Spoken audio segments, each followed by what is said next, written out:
Hello, hello, my friends from near and far. How little have I told you about me so far? So, as we are only a few days away from Christmas, I thought I told you my Christmas story and why I still feel the magic during the season everywhere. At the end of the video, I will read the beautiful creation put together by the editors of McCall's magazine, a mix between good wishes and poetry. But first, let me introduce myself. Hi, it's Monica, your intuitive trauma transformation coach, who helps you face and successfully navigate through the storms of life, guiding you through a most powerful self-healing process and teaching you all the mindfulness tools you need to embark on your journey to your core self and create the life you've always envisioned. In the first few years of my childhood, when my parents still seemed to get along okay-ish, Christmas wrapped me into a cozy coat of love and magic.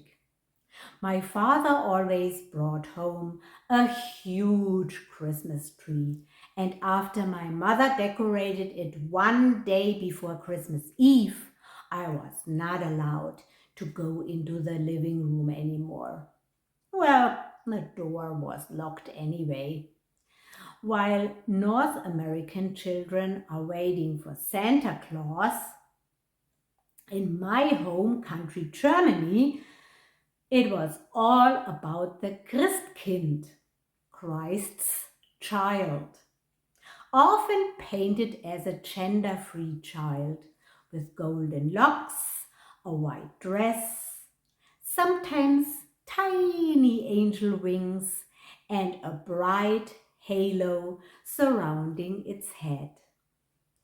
I wanted to see this special child so badly and often sneaked up to the keyhole and tried to get a glimpse.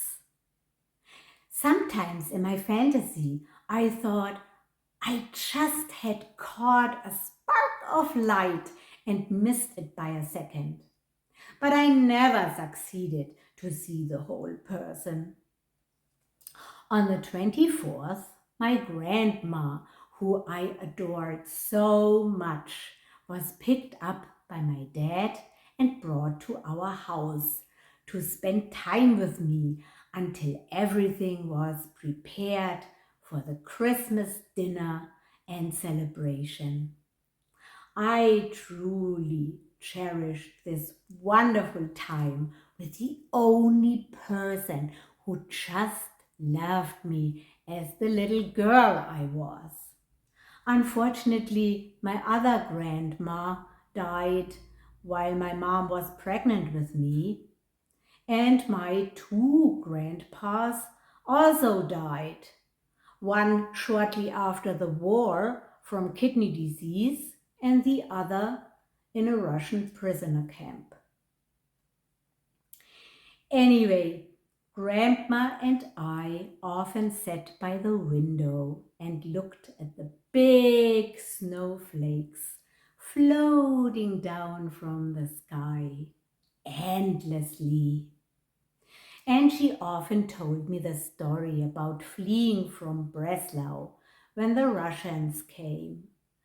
She described to me how she headed for the train station, holding the hands of her sons tightly and only carrying what they were able to put into 3 backpacks. She shivered when she mentioned that she had to spend the night at the station as there had not been enough space in the train she hoped to catch. I was deeply moved by her fear that she might lose one of her sons in the crowd, pushing and pulling and tearing people away. Finally, they managed to get on the train, and arrived in Rosenheim, where I was born. And you know, there are no coincidences. The street with the house that had been provided for them was called Neue Heimat Nummer 1, New Home Number 1. Then we played cards, and when I had totally forgotten what I was impatiently waiting for, the tiny sweet-sounding bell rang and invited us to come down and enter the living room. I would love now to see this little girl back then, when she opened the door and saw the gigantic tree decorated in silver and gold with real candles that multiplied their flames in the reflection of each Christmas ball. I remember standing there in awe. I didn't see the presents. I just wanted to delight my eyes with the beauty that surrounded me. I wasn't very fond of the dinner because despite loving my grandma to death, I hated the recipe from Breslau, Poland, for her famous Lebkuchensuppe, gingerbread soup with pork belly and sausages. Ugh, yuck. Well, after dinner, my dad sat down on his electric mini organ and played Christmas songs like O Tannenbaum, Ihr Kinderlein kommet, Vom Himmel hoch, Stille Nacht, etc. And we sang. My grandma had an angel-like voice, and I sometimes closed my eyes and just listened, completely enchanted, with a heart that jumped with joy and happiness for just this one night each year. The gifts were not really interesting to me, as I quickly noticed that I never received anything I had wished for anyway. Politely I said thank you, but inside I was always disappointed. But back then I noticed that the Christmas spirit, as well as the magic, has nothing to do with the gifts, but with the people. And it was all about spending time, especially with the people we love, and sharing unforgettable moments that are still imprinted in my heart. Before I share the wishes and poetry with you, please support this channel by your subscription and please leave a comment below. Share some thoughts with me. Let me know what's magical for you about Christmas. All right, let's start with the wishes. This Christmas, mend a quarrel.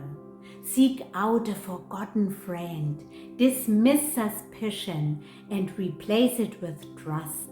Write a love letter, share some treasure, give a soft answer, encourage youth.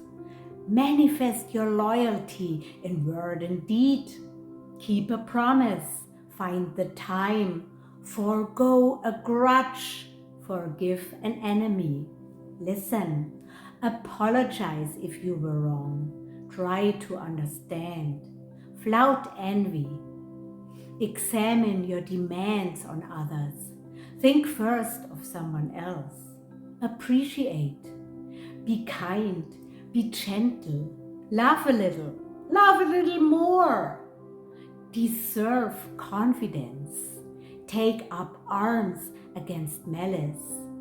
Decry complacency. Express your gratitude. Welcome a stranger, gladden the heart of a child. Take pleasure in the beauty and wonder of the earth. Speak of love. Speak it again. Speak it still once again. The poetry. Christmas is celebration, and there is no celebration that compares with the realization of its true meaning, with a sudden stirring of the heart that has extended itself toward the core of life. Then, only then, is it possible to grasp the significance of the first Christmas, to savor in the inward ear the wild, sweet music of the angel choir, to envision the star-struck sky and glimpse behind the eyelids the ray of light that fell athwart a darkened path and changed the world. Love, light, peace, and blessings to all of you. Peace begins with me. Namaste, namaste. And remember, you deserve to break free and live your magic.